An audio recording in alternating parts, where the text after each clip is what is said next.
Hello friends, video అయితే లెంతింగ్ ఎక్కువ అయిపోయింది కదా. మన షార్ట్ వీడియోలో 3 మినిట్ వీడియో కంటే ఎక్కువ రాదు కనుక నెక్స్ట్ వీడియోలో చూపిస్తున్నాం అనమాట. చూడండి, పులుసు అయితే తిరగబడింది కదా. ఇప్పుడైతే మనం చింతపండు రసం అయితే వేసుకోవాలి.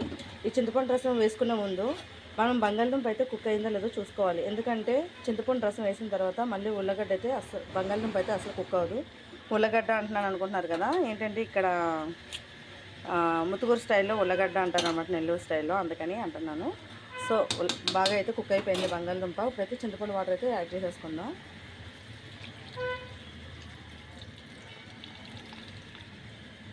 అంతే, ఒకసారి కలిపేసుకొని కొంచెం ఇది దగ్గరికి అయిపోయిన తర్వాత స్టవ్ బంద్ చేసుకోవడమే.